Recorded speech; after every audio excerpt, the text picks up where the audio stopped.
രാവിലെ കഴിച്ചില്ലേ ഒന്നും? ഇല്ല സാറേ. ഒന്നും കഴിച്ചില്ല. ഒന്ന് വന്ന സമയത്ത് നമ്മളോട് പറഞ്ഞുകൂടായിരുന്നോ നമ്മൾ കഴിച്ചില്ല എന്നുള്ള കാര്യം? സാറൊക്കെ ഈ വീട്ടിന്റെ ഇതിന് വന്നത് തന്നെ ഒരു വലിയ ഉപകാരമാണ്. അപ്പോഴും സാറിനല്ലോ നിങ്ങളിപ്പോ പറഞ്ഞാവുമ്പോഴല്ലേ ഇത് നമ്മൾ അറിയുന്നത്. നമസ്കാരം.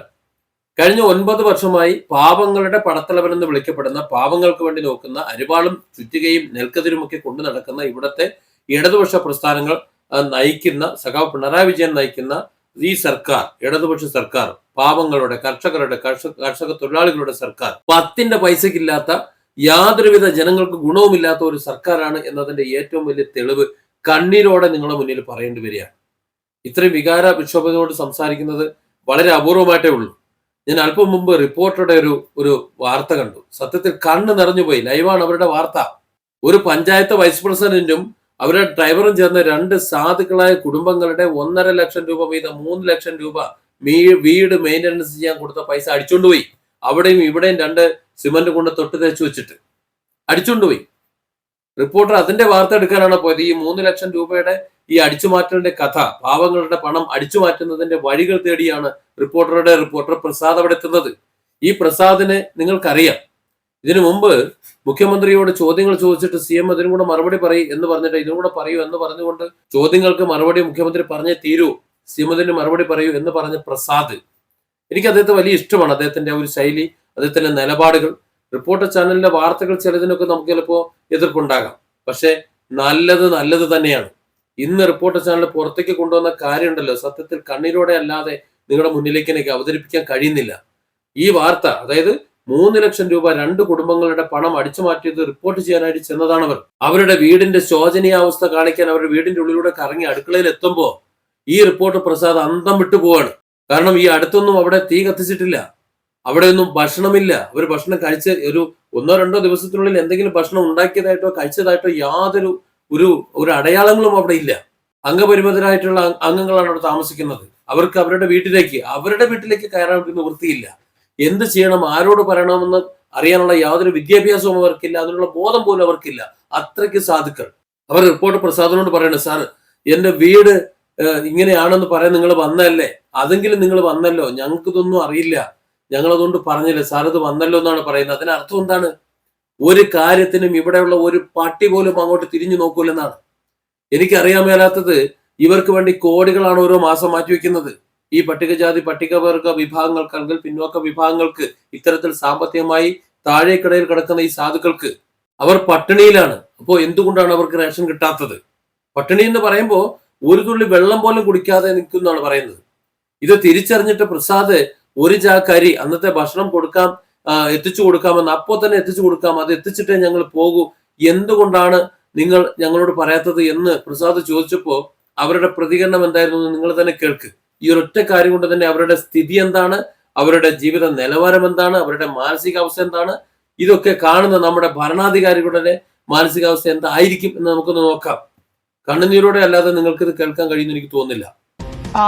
ചേച്ചി, ഇപ്പോൾ ഉടനടി തന്നെ 1 ചാക്കരി ഇവിടേക്ക് എത്തിച്ചത് ഭക്ഷണത്തിനുള്ള നമ്മൾ ഇന്ന് ഇവിടുന്ന് റെഡിയാക്കിയിട്ടേ പോകും. നിങ്ങൾ കരയല്ലേ? നമ്മൾ ആരും അറിയാത്തതുകൊണ്ടല്ലേ, നമുക്ക് അറിയില്ലല്ലോ നിങ്ങള് ഇതിനെ പറ്റിയൊന്നും അറിഞ്ഞൂടായിരുന്നു. അല്ല പേടിക്കണ്ട കേട്ടോ, നമുക്ക് അറിയാത്തതുകൊണ്ടല്ലേ കേട്ടോ. നിങ്ങൾ കരയല്ലേ? ഭക്ഷണത്തിനുള്ള സംവിധാനം എന്തായാലും പെട്ടെന്ന് നമ്മൾ ഉണ്ടാക്കും കേട്ടോ. പറഞ്ഞോളൂ, എന്താണ്?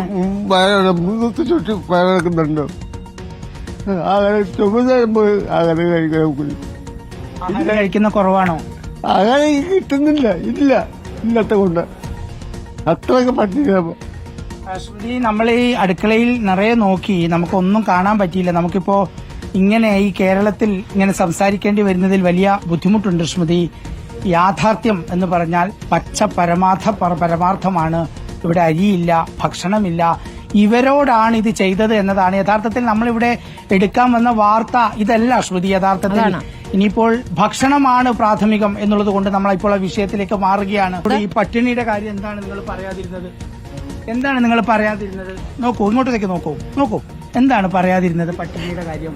നോക്കൂ. നമ്മൾ വീടിന്റെ കാര്യം അന്വേഷിച്ചിട്ടല്ലേ നമ്മൾ വന്നത്. നിങ്ങൾ നമ്മളോട് ഒരു വാക്ക് പറയണ്ടേ? നമ്മൾ താഴെ പോയി വാങ്ങിച്ച് വരില്ലായിരുന്നോ നിങ്ങൾക്ക്? നമ്മുടെ വണ്ടി താഴെ നിൽക്കുകയല്ലേ? നമ്മൾ അറിയില്ലല്ലോ നിങ്ങൾ ഭക്ഷണം കഴിച്ചില്ല എന്നുള്ളത്. രാവിലെ കഴിച്ചില്ലേ ഒന്നും? ഇല്ല സാറേ. ഒന്നും കഴിച്ചില്ല. ഒന്ന് വന്ന സമയത്ത് നമ്മളോട് പറഞ്ഞുകൂടായിരുന്നോ നമ്മൾ കഴിച്ചില്ല എന്നുള്ള കാര്യം? സാറൊക്കെ ഈ വീട്ടിന്റെ ഇതിന് വന്നത് തന്നെ ഒരു വലിയ ഉപകാരമാണ്. അപ്പോഴേ സാറിനൊക്കെ അല്ലോ നിങ്ങളിപ്പോ പറഞ്ഞാവുമ്പോഴല്ലേ ഇത് നമ്മൾ അറിയുന്നത്. നിങ്ങൾ അറിയുന്നില്ലല്ലോ. നമ്മൾ വിചാരിച്ചു നിങ്ങൾക്ക് ഈ കൂലിപ്പണിയൊക്കെ ചെയ്ത് ഭക്ഷണം വാങ്ങിക്കാനുള്ള ഇതെങ്കിലും ഉണ്ടാവുന്നല്ലേ നമ്മൾ കഴിക്കുന്നത്. എന്തോന്നാലും ഇവരിപ്പോ എല്ലാവരും അവർക്ക് സംസാരിക്കാൻ പറ്റാത്ത വിധം ഒരു വല്ലാത്ത അവസ്ഥയിലാണ് ഇവരെല്ലാവരും ഉള്ളത്. നമ്മൾ പല വീടുകളിലും പല സ്ഥലത്തും പോകും, പല കാര്യങ്ങളും റിപ്പോർട്ട് ചെയ്യും. പക്ഷെ പുറമേ നിന്ന് റിപ്പോർട്ട് എടുത്ത് ആ വാർത്തയാക്കി പോകലാണ് സാധാരണ ചാനലും റിപ്പോർട്ടർമാർ ചെയ്യാറ്. പക്ഷെ പ്രസാദ് ചെയ്ത ആ ഒരു നന്മ, അദ്ദേഹം അതിന്റെ ഉള്ളിൽ കയറിയില്ലായിരുന്നുണ്ടെങ്കിൽ അവർ പട്ടിണി കിടന്നവിടെ പട്ടിണി മരണം നാളെ ഇതേ ചാനലിൽ റിപ്പോർട്ട് ചെയ്യേണ്ടി വന്നേനെ. അവിടെ റിപ്പോർട്ട് എടുത്തിട്ട് പോരുന്നു എന്ന് അവതാരക പോലും കരുതിയിരിക്കുന്ന സമയത്ത് ആ സ്പോട്ടിൽ അവിടെ അവർക്ക് ഭക്ഷണം എത്തിക്കാൻ റിപ്പോർട്ടർ ചാനലിന്റെ മേധാവികൾ അല്ലെങ്കിൽ അവർ തീരുമാനമെടുത്തിട്ടുണ്ടെങ്കിൽ അതൊരു വലിയ തീരുമാനമാണ്. അവരെ അഭിനന്ദിച്ചേ പറ്റൂ, അതിന് നന്ദി പറഞ്ഞു പറ്റൂ. നന്ദി, ഈ മലയാള ജനതയ്ക്ക് വേണ്ടി നന്ദി. ഇവിടുത്തെ ഈ പിണറായി സർക്കാർ അല്ലെങ്കിൽ ഈ പാവങ്ങളുടെ സർക്കാർ കാണിക്കുന്ന നന്ദികേട് നെറികേടിനെതിരെ സോറി, അതേ പറയാൻ പറ്റുന്നുള്ളൂ. ഇത് കേട്ടിട്ട് മന്ത്രി വിവരം അറിയിച്ചെന്നും മന്ത്രി ഉടനെ നടപടി എടുക്കുമെന്നും പറഞ്ഞിട്ടുണ്ട്. എവിടെ നടപടി എടുക്കാനാ? മന്ത്രി എന്ത് നടപടി എടുക്കുന്ന പറയണ? മന്ത്രി അവിടെ ഇരിക്കുന്ന നടപടി എടുത്തിട്ടല്ലേ ഇവിടെ ഇങ്ങനെ ജീവിക്കുന്നത് അവര്, ഇല്ലേ? അവരെടുക്കുന്ന നടപടികളെ ഉദ്യോഗസ്ഥന്മാരിങ്ങനെ കടന്ന് ഇവിടെ എത്തുവോ? അവിടുത്തെ പഞ്ചായത്ത് വൈസ് പ്രസിഡന്റും അവരുടെ ഡ്രൈവറും കൂടി 3 ലക്ഷം രൂപ അടിച്ചു മാറ്റിയപ്പോൾ മന്ത്രി ഇവിടെ ആയിരുന്നു. ഇവിടുന്ന് കൊടുക്കുന്ന അനുവദിക്കുന്ന ഫണ്ടും കാര്യങ്ങളും ഈ ബന്ധപ്പെട്ട വകുപ്പുകളിലേക്ക് എത്തുന്നുണ്ടെന്ന് ഇവർ നോക്കുന്നുണ്ടോ? ഇല്ലല്ലോ. മെഡിക്കൽ കോളേജിലേക്ക് ആവശ്യമായ എക്യുപ്മെന്റ്സ് വാങ്ങുന്നതിന് ആവശ്യമായ ഫണ്ട്, ആ ഫണ്ട് അവിടെ നിന്ന് അനുവദിച്ചു എന്ന് അവർ പറയുമ്പോൾ അത് ഇവിടെ കിട്ടുന്നില്ല, ഇവിടെ പ്രശ്നമാണെന്ന് പറയുന്ന ഡോക്ടറെ കുറിച്ച് തിരക്കാൻ വേണ്ടി നടക്കുന്ന ഭരണവർഗമല്ലേ ഇവിടെ ഭരിച്ചുകൊണ്ടിരിക്കുന്നത്? മുഖ്യമന്ത്രിക്ക് പോലും ആ നിലപാടാണെന്നാണല്ലോ പറയുന്നത്. അപ്പോൾ ഈ പാവങ്ങൾക്ക് റേഷൻ എവിടെ? ഈ പാവങ്ങളുടെ പട്ടിണി ആര് മാറ്റും? എന്താ അവരുടെ ഇന്ത്യൻ പൗരനല്ലേ? ഇവിടുത്തെ കേരളത്തിലെ ജീവിക്കുന്നവരല്ലേ? കിളിമാനൂർ അല്ലെങ്കിൽ ആ പ്രദേശത്ത് നിന്ന് MLA മാരില്ലേ, MP മാരില്ലേ? ഇവർക്കൊക്കെ എന്താ പണി? കഷ്ടമാണ്. റിപ്പോർട്ടർ ചാനൽ എന്തുകൊണ്ടോ റിപ്പോർട്ടർ ചാനലിന് അടുക്കളയിൽ കയറി നോക്കാൻ തോന്നി. അത് ദൈവം ആ പ്രസാദ് എന്ന് പറയുന്ന പത്രപ്രവർത്തകൻ, ആ മാധ്യമ പ്രവർത്തകനോട് തോന്നിച്ച ആ ഒരു തോന്നലിൽ നിന്ന്, ഒരു ഇൻഡ്യൂഷനിൽ നിന്നുണ്ടായി വന്നതാണ്. പ്രസാദ്, വളരെ നന്ദിയുണ്ട് താങ്കളുടെ മനസ്സിന്, ആ ഒരു പ്രവൃത്തിക്ക്, അവരെ ചേർത്ത് പിടിക്കലിന്. ബിഷപ്പിന്റെ വിളിയാളം എന്തെന്ന് അറിഞ്ഞുകൊണ്ട് ഒഴുകി വരുന്ന കണ്ണുനീർ, തങ്ങൾക്ക് കിട്ടിയ ഭക്ഷണത്തിന്റെ അല്ലെങ്കിൽ കിട്ടുമെന്ന് പ്രതീക്ഷിച്ച ഭക്ഷണത്തിന്റെ ആ വരവ് അറിഞ്ഞുകൊണ്ടുള്ള ആനന്ദ കണ്ണീർ, അത് തന്നിട്ടുള്ള ആ മഹാമനസ്കരുടെ ആ ഒരു ആ ഒരു കരുണയുടെ, ആ കാരുണ്യത്തിന്റെ ചേർത്ത് പിടിക്കലിന്റെ സന്തോഷം, ഇതെല്ലാം കൂടി ഒഴുകി വരുമ്പോ, ഒരു തേങ്ങലായി അവരുടെ മനസ്സിലേക്ക് വരുമ്പോ, അവരെ ചേർത്ത് പിടിച്ച പ്രസാദ് എന്ന പത്രപ്രവർത്തകൻ ഉണ്ടല്ലോ, ആ പത്രപ്രവർത്തകനെ ഈ ഒരു ഒറ്റ കാരുണ്യം കൊണ്ട് അദ്ദേഹത്തെയും അദ്ദേഹത്തിന്റെ കുടുംബത്തെയും ഇനി അങ്ങോട്ട് പ്രകൃതി കാത്തുകൊള്ളും. Different angles. Don't forget to subscribe and support this channel.